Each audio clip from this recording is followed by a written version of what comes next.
কিংবদন্তি সঙ্গীতশিল্পী আশা ভোসলের প্রয়াণ। এই মুহূর্তে আমাদের সঙ্গে টেলিফোন লাইনে রয়েছেন সঙ্গীতশিল্পী শুভমিতা। কি বলবেন? বলার কি কিছু আছে বলুন তো? প্রথমটাই এখনো হজম করতে পারিনি লতাজি। আমরা কেউই। তারপরে পরেই এরকম একটা।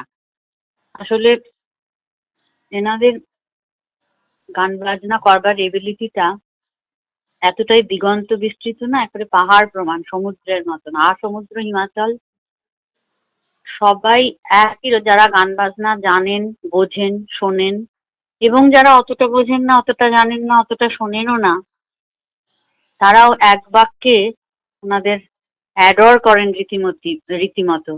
গান গান বাজনা করেন যারা তাদের মধ্যে। সুতরাং এনাদের চলে যাওয়াটা না একটা, ওই যে বলে ইন্দ্রপতন, তো আক্ষরিক অর্থে ইন্দ্রপতন, মানে গান বাজনার একটা দিক পুরো চলে গেল একদম। এই যে এত আশাজি, লতাজি এত বয়সেও যে গান বাজনা নিয়ে তাদের ভাবনা চিন্তা এবং সারাক্ষণ গান বাজনার মধ্যেই থাকা, কোনোদিনই সেই জায়গাটা ছুঁতে পারবো না। তবু মনে হতো যে ওনারা তো মানুষ, ওনারা তো পেরেছেন, তাহলে আমরাও একটু চেষ্টা করবো। যে চেষ্টাটা করার একটা ইচ্ছে, জানি কোনোদিনই পৌঁছতে পারবো না, তো তবু ওনাদের দেখে যে একটা চেষ্টা করবার ইচ্ছে, সেই ইচ্ছেটারও মৃত্যু হয়ে গেল আজকে।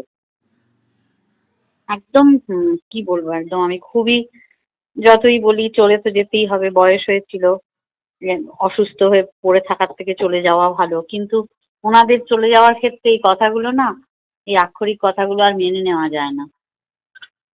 ভীষণ ভীষণ ক্ষতি, ভীষণ ক্ষতি, এই অপূরণীয় ক্ষতি। কারণ এটা আর হবে না। এই জিনিস শুধু শিখে হয় না, প্রচন্ড রেওয়াজ করে হয় না, প্রচন্ড তৈরি হয়ে হয় না। এগুলো তো ঈশ্বরের একেবারে দান।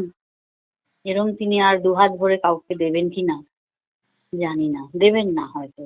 শুধু তো উনি দেননি, তারপরে সেগুলোকে নার্চার করেছেন যেভাবে এনারা, সেইভাবে কেউ আর আমরা করতে পারবো বলে মনে হয় না।